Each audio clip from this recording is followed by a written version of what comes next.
इस एपिसोड को शुरू करने से पहले मैं आप सबसे रिक्वेस्ट करना चाहूंगा कि आप इस सीरीज की बाकी एपिसोड भी पहले देख ली ताकि स्टोरी जो है वो आपको समझ आ जाए, वरना वेल आपकी मर्जी। तो कैसे हो मेरे नन्हे सिपाहियों। इस एपिसोड में हम देखते हैं लुशियन बेस रूम में खड़ा होकर शी शिंगनिंग की मेमोरी को चेक कर रहा होता है। लुशियन कहता है यह मार्शल मास्टर शी शिंगनिंग की लाइफ लॉन्ग कैलिब्रेशन है। शी शिंगनिंग की यादों में उनकी पत्नी और बच्चे के अलावा यह एक नाम ऐसा है जिसका सबसे ज्यादा जिक्र किया जाता है, वह नाम वोंग है। स्टेलर बॉडी रिफाइनिंग आर्ट के निर्माता वोंग थे। Wong he was also an incredible person in MC 10,000। His nickname was the eastern evil sun. यहाँ तक कि रैंक 7 के मार्शल मास्टर शी शिंगनिंग भी उनके फैन थे, लेकिन ऐसा लगता है कि Shi Shingning once witness Wong his attack and had an empathy, फिर खुद इनक्रेडिबल पावरफुल मार्शल आर्ट बनाया। मैं इसे उनकी यादों में क्यों नहीं ढूंढ सकता? क्या यह उनकी मेमोरी में और भी डीप तक दबा हुआ है? फिर लुशियन शी शिंगनिंग की अनस्टेबल मेमोरी को स्वैप कर देखता है तो सडनली उसे एक मेमोरी में ग्लो दिखाई देता है। सो दिस इज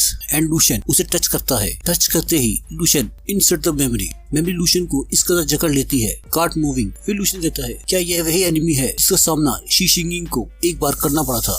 लुशियन को उस मेमोरी में डर लग जाता है, बोलता है एक मार्शल मास्टर बनने की कगार पर एक मार्शल आर्टिस्ट के रूप में मुझे लुशियन को डरने की कोई जरूरत नहीं होनी चाहिए। देन लुशियन देखता है और वो बोलता है what is that hidden in the darkness, that figure, Shi Shingning. Lucian उसे ध्यान से देखता है। इंसेंट मैथोलॉजी में स्वर्गवासी सम्राट के पुत्र को द गोल्डन क्रो के नाम से जाना जाता है। द गोल्डन क्रो सूर्य की यात्रा की रिस्पॉन्सिबिलिटी लेता है। Every golden crow represent a sun. जब सभी 10 सूर्य एक ही समय पर आकाश में प्रकट हुए, then river went dry, the earth split open and endless light and heat, सब कुछ भस्म कर दिया। No living being could survive under the tension. यह मार्शल मास्टर शी शिंगनिंग की painstaking effort and life long की डेडिकेशन है। यह अनप्रेलेड मास्टर स्किल है। वह रैंक 8 का ग्रेट मास्टर बनने के लिए करना चाहते थे। It's called the 10th sun in the same sky, now it's my. फिर सीन चेंज होता है। हम देखते हैं लुशियन को। लुशियन एक रूम में बैठकर सोचता है ऐसा लगता है मेरी साइकिक एनर्जी में किसी प्रकार का परिवर्तन हुआ है। मैं महसूस कर सकता हूँ मेरी साइकिक एनर्जी की कुल मात्रा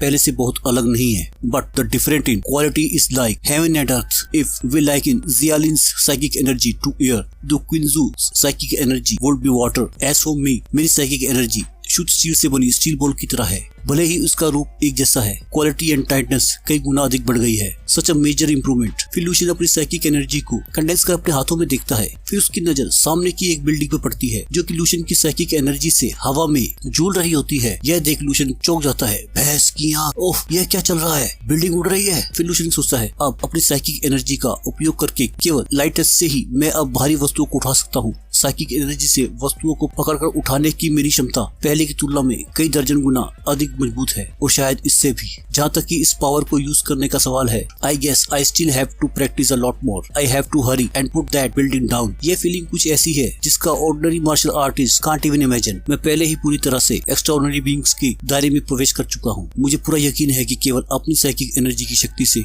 मैं रैंक 3 और रैंक 4 के मार्शल आर्टिस्ट को कुचल कर मार सकता हूँ। इतना नहीं, अब मेरे शरीर के चारों ओर एक मार्शल मास्टर फोर्स फील्ड भी है। भले ही ये केवल एक बहुत ही फीकी परत है, मैं अधिक साइकिक एनर्जी का यूज कर इसे और मजबूत कर सकता हूँ। हालांकि अगर मैं इसे अपनी सीमा तक बढ़ा दूं तो भी इसकी मोटाई उस मार्शल मास्टर ज़ॉम्बी की 1% भी नहीं है। फोर्स फील्ड का होना एक मार्शल मास्टर की इच्छा की शुरुआत के बराबर है। यह अभी केवल एक बीज है, एक दिन यह एक विशाल वृक्ष बन जाएगी। तो इसी के साथ ये एपिसोड यहीं पर समाप्त होता है। अगले एपिसोड में फिर मिलेंगे। So goodbye, sayonara and जाना।